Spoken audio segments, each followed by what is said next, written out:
How are you all today? Can you see me? Oh, it looks like...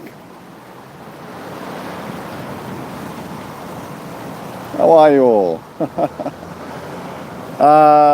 Welcome to this episode.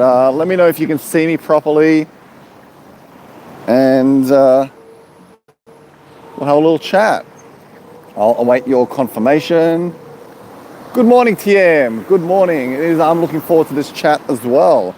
I think it is. We are well overdue for a peaceful path talk, and all good, beautiful, lovely. Okay, so I'm just going to cross the road. I thought we can go for a little walk while we're filming Peaceful Path, and just enjoy some nice weather, which we haven't had much of recently. As we talk a little bit about social media and anxiety, so let me just catch up on some of the comments. Morning, TM. G'day, CC. Hey, Suzanne, lovely to see you. Bonjour, Natalie. Hey, Stephanie. Hey, Ruth. Yes, it is a nice day. We're expecting 28 degrees today, which will be nice. And it'll just be nice to, see what Melbourne has in store for us today. It's just always a mixed bag here in Melbourne. G'day, Robin. Hey, Lois. I'm good, thanks, Suzanne. I'm good. Very excited. So I know we've had a slight hiatus from Peaceful Path, so I'm just setting up my thing. I'm good now. I was just rushing a little bit. And this is a topic that we attempted to discuss approximately, like a month and a bit ago. And we experienced technical difficulties. And then we had to reschedule, but it never happened. I guess life got in the way. But here we are now. G'day, Kathy, thank you. And it's been a while. It's actually been quite a few months since we've been on a walk along Melbourne streets and explored what there is. And I thought we can just walk a little bit to Federation Square as I talk a little bit about the topic that we have, the topic in front of us. And what's your pendant? That is, it's a religious symbol. It's just the Star of David. Just something I wear every now and then. I thought it'll be nice during Hanukkah to just wear that. I'm not religious, but it's just a nice way of. G'day, Fatima. Yes, it is nice to be outside. So we're going to walk to Federation Square, and along the way we'll talk a little bit about social media and anxiety. I'm going to switch the camera. As I'm talking, we can talk about the topic. You can enjoy what you see. I hope the quality of the image is okay. If there are any issues, let me know. I think it's vertical. I don't know why it's vertical, but we'll just work with it for now. YouTube has been a little bit inconsistent in that regard, but we'll work with what we have. Okay, we'll work with what we have. The talk is more about the talking and more about the content than it is about anything else. So we're going to flip the image, and every now and then we'll flip back to me as we talk. So my hair's just been a little... I have to have a talk to my hairdresser. He's great. Okay, so again, welcome to episode 17. It's so nice to have you all here with me today. And today's topic is quite interesting. It is social media and anxiety, and the role social media plays in this elevated wave of anxiety that is impacting us all in society and everywhere else. And social media is new to us relatively. We've been living our lives for thousands, tens of thousands of years in a certain way, and then social media comes along, and we have to readjust and realign and rewire our brains in ways that we don't even know how to go about this yet. So what it does is create these certain it brings out these certain emotions in us. I'm going to split the camera now. Let me see if I can do that. There we go. Look at this, beautiful. It's been a while since we've walked along anywhere in Melbourne. So it brings out, it brings out certain qualities in us that that may not be ideal. And there are a few ways in which social media can impact our lives in ways that are not ideal. And as human beings, because it's only been around for a couple of decades, right, at best, right, we haven't found a way to adjust to it, to adapt to it, and to handle the amount of information, the amount of stimulus that we are faced with at the moment. But how does social media impact us? In what ways? Well, there are many ways. Firstly, when you're on social media, we tend to have we tend to stay updated with the people in our lives.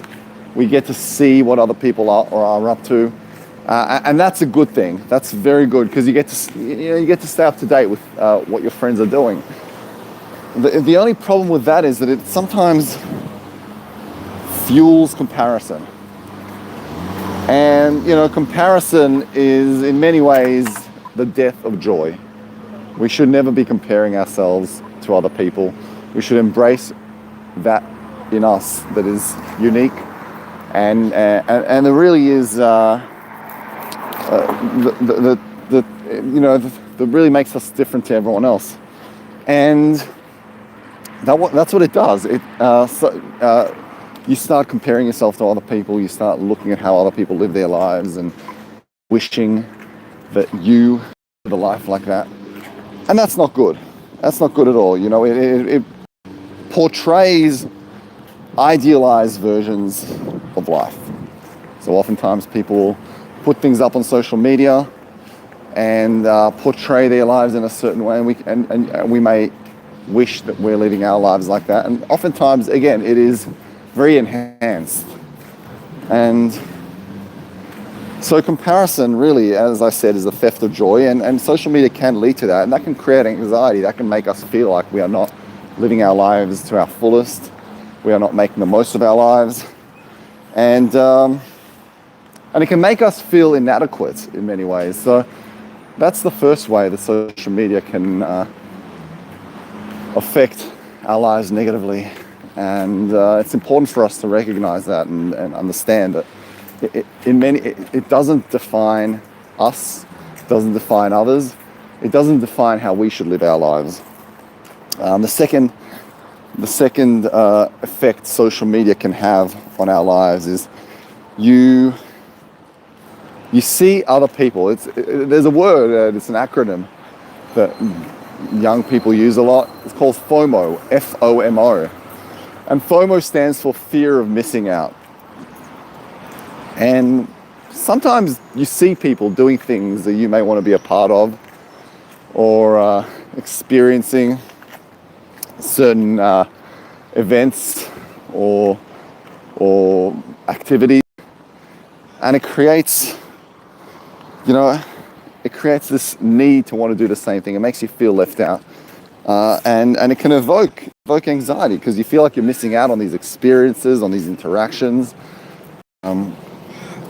So it definitely has that effect on you as well. Now, while I'm also pointing out to you why and how social media can evoke anxiety in us, it's important. Suzanne just said, but social media can also be a lifeline for me, 100%. So I want to create a nuanced discussion. I want to talk about that, but we'll eventually talk a little bit about how it can also have its positives, right? But for now, we'll bring up both points. I'm just bringing out how, if not managed accordingly, and if not seen with perspective and with a little bit more, more balanced perspective, it can lead to us comparing ourselves to others, and it can have negative effects. on our lives. Another way social media can actually have a negative effect on us, hey Barb, lovely to see you, is overstimulation, right? So you basically, it can be very hard to just take a seat back and just relax and enjoy life without constantly experiencing notifications and people trying to contact you, and that can really just have a very negative effect, because you're constantly stimulated. You're on social media, and within a minute you'll encounter 25, 30 different stimulus every minute. Like, there's always something going on every minute. So in that sense, it can also be overstimulating, and our brains, again, we're not equipped to dealing with so much stimulus. And yeah, so Suzanne's asking, does this anxiety affect mostly younger people? Absolutely, without a doubt. Without a doubt. Younger people are most prone to experiencing this form of anxiety. And part of it is because that, they don't know any better. We, at least before social media came to existence, we had we know that there are other ways that we can live our lives. We have lived our lives in different ways. So I just want to show you this piece of art over there. I feel like I'm doing my first Hegel tour ever as we're walking. But younger people don't know any better. They were born with an iPad in their hands. They were born with, this, it's just part of their lives. So when they do experience this anxiety, I guess it's just part of them. And it's very important for us to help them see this as not being a defining component of them. Look at this beautiful sculpture over there. Let's take a quick little break from social media and anxiety. This is a beautiful little sculpture, and this sculpture is I can only presume that it is and we've discussed this before, it's one of those nets. It's like a tube that the Wurundjeri, the First Nation people, used to capture eels back in the day. And the eel would just float inside and then get stuck in there. So it's actually called, let's see what it's called, Luk Bakul Gunga by Auntie Kim Wandin. She's a Wurundjeri elder.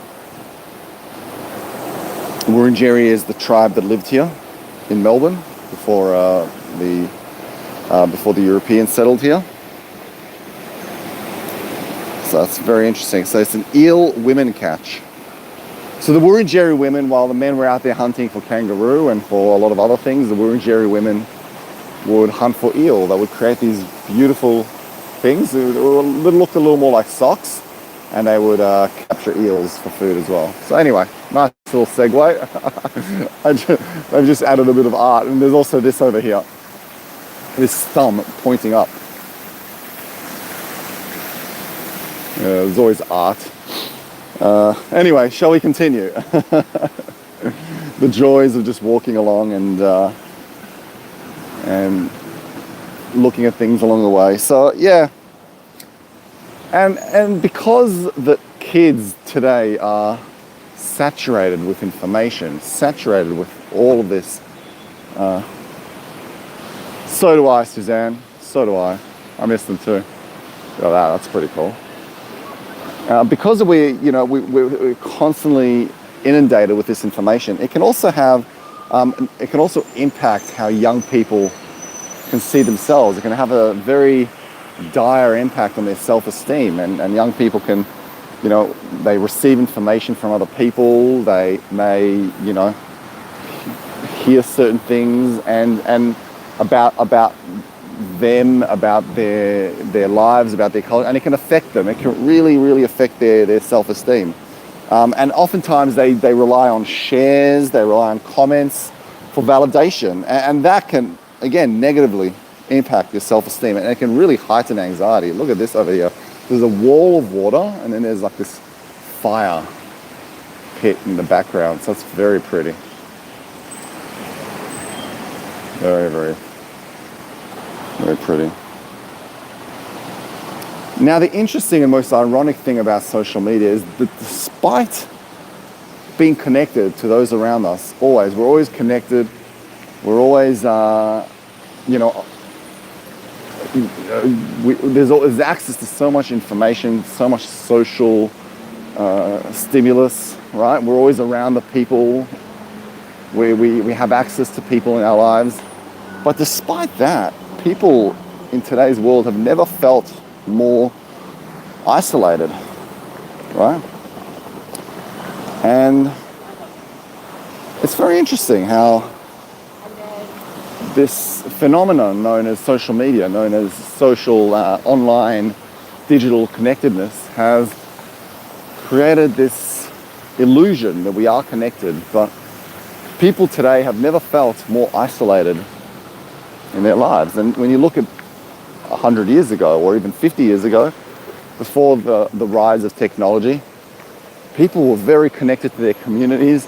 They may have not had 5,000 friends in their reservoir, but they were connected. They felt like there was a community there for them, and they felt that there was always something they could go to, or someone that they could go to. And nowadays it's not really like that.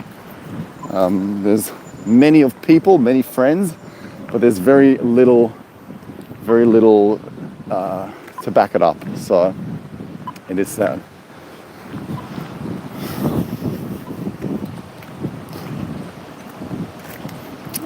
And two more points before we proceed, and we'll talk a little bit after that about some good things that social media may bring to our lives. Okay, let's go. I want to take you to Federation Square. We'll just have a quick look and see what's on for Christmas, just up the road while we're talking. It is nice. It is nice. I missed this. I just thought, today's a nice day. Step out of the house. Let's explore what there is out here. So much to see, so much to experience. So let's, thought that would be a good opportunity. So two more points. The next one is cyberbullying. Cyberbullying is a real problem. That can fuel anxiety in a lot of kids. And again, these things impact, but it could also fuel anxiety in adults. These things impact kids, but more often, the cyberbullying specifically, but adults can also be subjected to cyberbullying, especially in today's day and age where, a lot of accounts are anonymous and there are a lot of trolls online who, there is no accountability. They can act however they like and say whatever they want and get away with it because no one knows who they are. And it is an unfortunate side of things, right? It does facilitate bullying. And that can increase anxiety in victims, because at the end of the day, the people who are subjected to this, they're people, and it affects them. And it really does create this incredible, it affects you so negatively. So, yeah. But yeah, you can always block on Facebook. That's a very good alternative, Stephanie. You're 100% right. Belle is saying so much information people know about everything. They don't have skill at anything other than just knowing. Yeah, that's true. A lot of knowing, but not really much doing, right? That's a very true point. Look at this beautiful day in Melbourne today. We could not have asked for a better day, and a vast contrast to yesterday, which was extremely grey and cloudy and rainy. I barely wanted to leave the house, but it's a lot nicer now.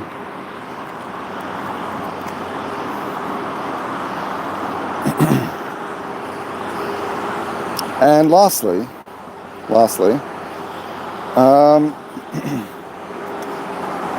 social media can, aside from the fact that it can, lead to addiction, right? Because people get addicted to social media.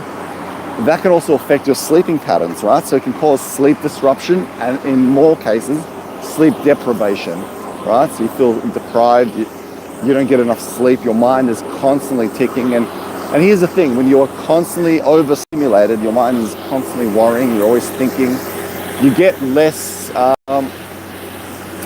you get less done, but you also get less time to think for yourself. You get less sleep. When you get less sleep, you're more prone to anxiety, you're more prone to being affected by the negativity that is around you.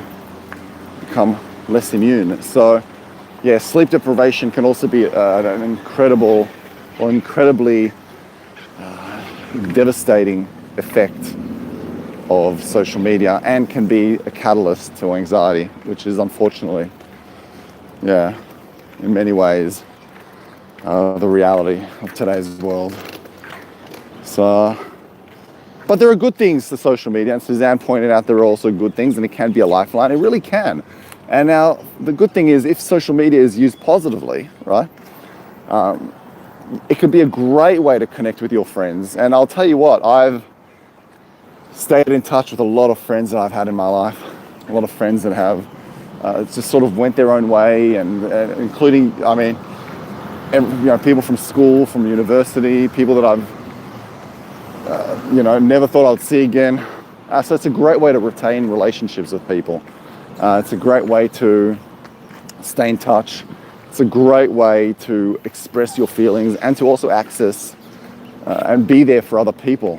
I mean, people do need people. I mean, we did talk about this overwhelm, right, that we experience, this overstimulus, but at the same time, because of that, we need our friends, we need people around us more than ever.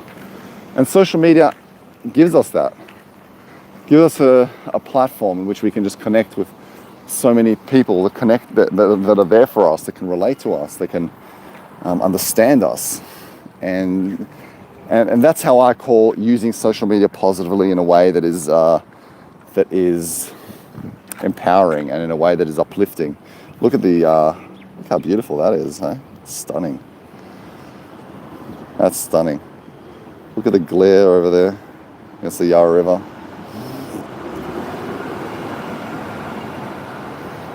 So yes, I mean, the benefits are definitely there, and we can stay connected. We can be with, around the people that we love. We can support the people that we love. We can make new friends. So there are a variety of benefits, and as Suzanne said, it can indubitably be a lifesaver, a lifeline for a lot of people, without a doubt. Now that has been,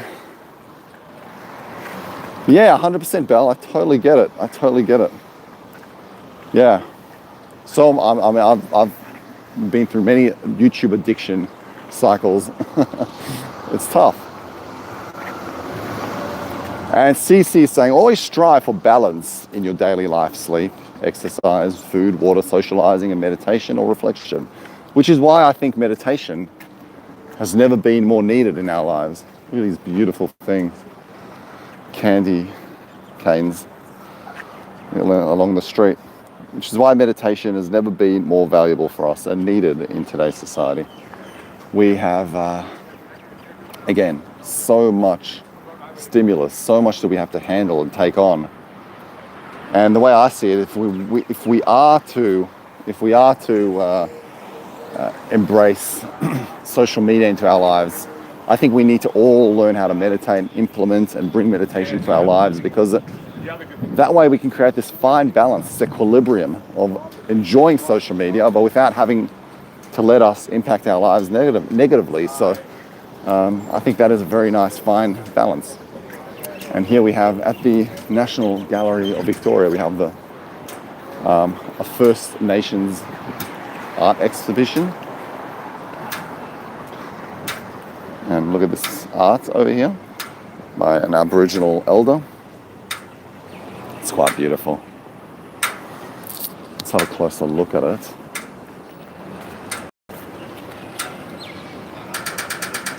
Beautiful, isn't it? Very floral. And so there's the National Gallery of Victoria, which is the one that we walked past.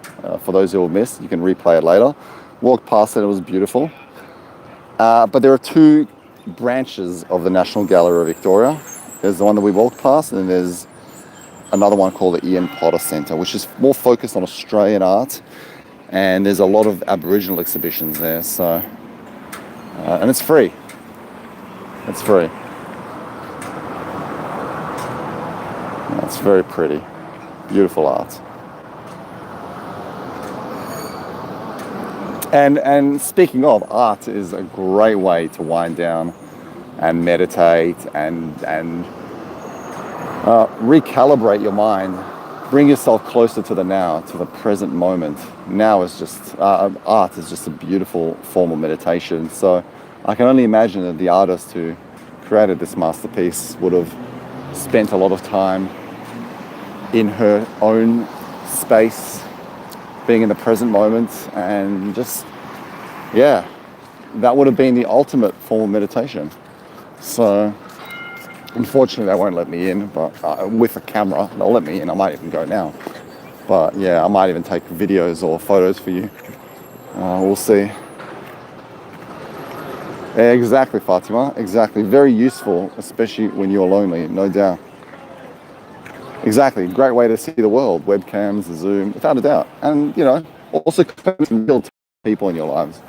Look at this over here. It's a beautiful giant Christmas tree. Very similar to what we had last year. This time last year, I was at full force, virtual streaming. Hi there, Siad. And I was showing you a lot of this before I decided to retire from virtual travel.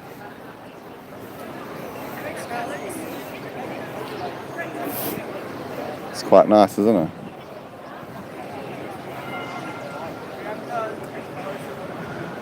I'll just do a little.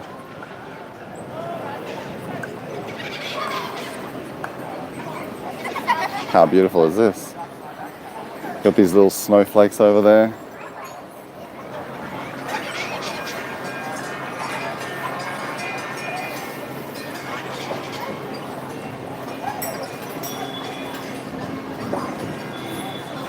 And we'll just do a little walk around, and then we will. So we are currently in Melbourne, Australia, Syed, and it's a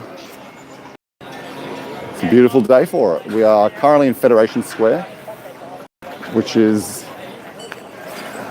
just one of the most popular meet-up spots. There are kids everywhere, school kids.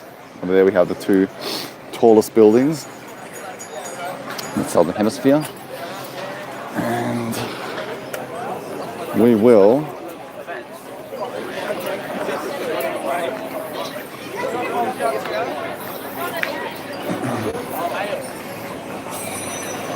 head down here.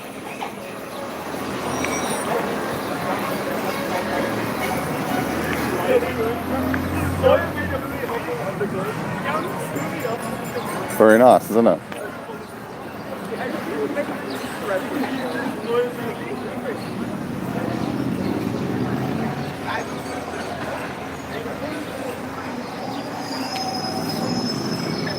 We're getting into the spirit of Christmas early on. Very, very important. So CC is saying, I'm still Zooming with other ladies from all over the world. It was so great to connect while isolating during the pandemic. We were isolating, but not isolated. That's true. It's very true, CC. And there is a difference between being alone and between being lonely.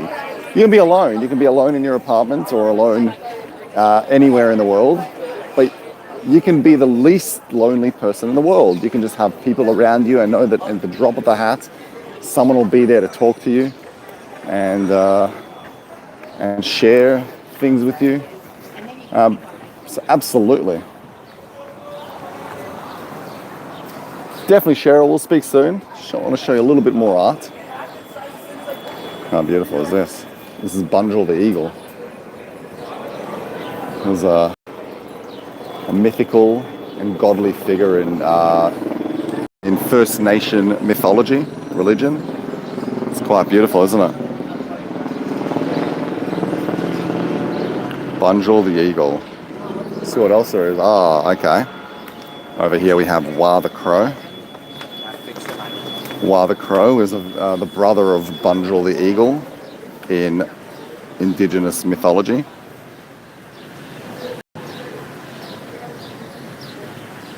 There's a bit like a bit of a Thor and Loki relationship storyline.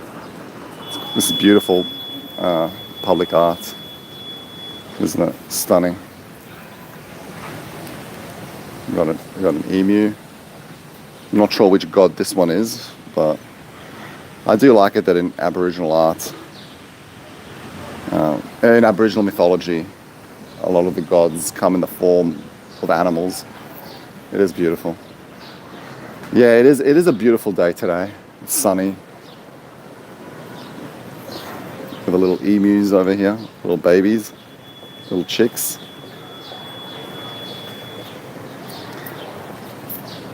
And over here we have a First Nations emu. And Valerie's saying, I so prefer actual contact. Zoom online has been useful as a new way of widening opportunities for studying and learning, discovering. Absolutely. So Zoom has definitely opened our horizons and our opportunities and possibilities in so many different ways. Admittedly, prior to 2020, I didn't even know what Zoom was. You know, we're all aware of Skype, but Zoom was something that became quite a thing after COVID. And I'm just going to grab a seat over there so we can talk a little bit better.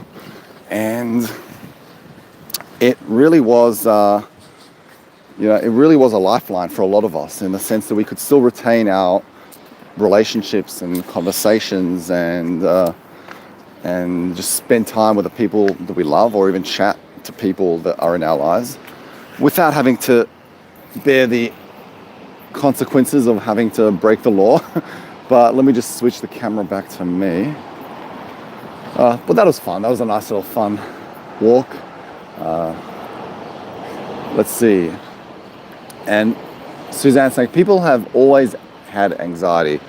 Do we know how much it has actually increased due to social media? That's a great question. Well, I was reading a post not long ago based on an article by a newspaper. It was an American newspaper, either New York Post or New York Times. I forgot which one it was. But they were saying that in one day, the average person absorbs more information than someone in the 19th century would have for their entire life. And I think that summarizes everything. I think that the more stimulus, the more information, the more worries you add to a person's mind, the more likely they are to experience anxiety, the more likely they are to, have more to think about and worry about, right? The more you add, the more worry you're going to bring into your life. So I think that, we never really will know the precise answer, but I personally think that yes, I think that since the introduction of social media, I think anxiety has soared to new levels. But then people would argue, on the flip side, people would argue that back then they had bigger issues. They had wars, young men had to go to the army, they had to work in coal mines and endanger their lives, and women had barely any rights. So there were other things that would have fueled anxiety back in the day. I just think that in today's world, we're not really present. We're not really in the now. We're constantly engrossed by things that are happening in the future or have happened before. We're overly exposed to news and to things. And remember, just because you are busy, just because there are things that you're doing in your life that may be a little stressful, it doesn't mean that you're in a high state of anxiety, because stress is not equal anxiety. Stress is a very different thing to anxiety. So, I think that a lot of people today are not living in the present. Back then they did. Back then, yes, you would go and work in the coal mines or you'd work in a factory, but then you would come home and you would spend that time with your family. You would spend your time with the people that you love, or even with yourself, and there would be no distractions, right? You would give that your full attention. But you don't really have that these days. You come home, you're listening to a podcast, watching TV, you're always doing something, you're overwhelmed, overexposed, overstimulated. And so just based on my logical conclusion, I think that today, in today's world, in today's day and age, people are more anxious than they would have been back in the day pre-social media. That's just my analysis. Let's see. Ruth is saying, we did coffee mornings and 3 garden craft shows online during lockdown. Yeah, absolutely. Beautiful. And that's the good thing about technology. It's the good thing about social media is that it allowed us to, during lockdown, during a time that if social media did not exist during that time, say COVID happened 30, 40, let's say 50 years ago, COVID happened in the 70s, we would not have had the luxuries that we're having now. We would have had to isolate, and I think that would have led to worse consequences, right? We would have not had virtual touring. We would have not had, Zoom meetings, and we would have not had social media to keep our minds stimulated and to keep us in the loop. We would have not had that, and I think the consequences would have been way more dire in many respects. So yeah, without a doubt.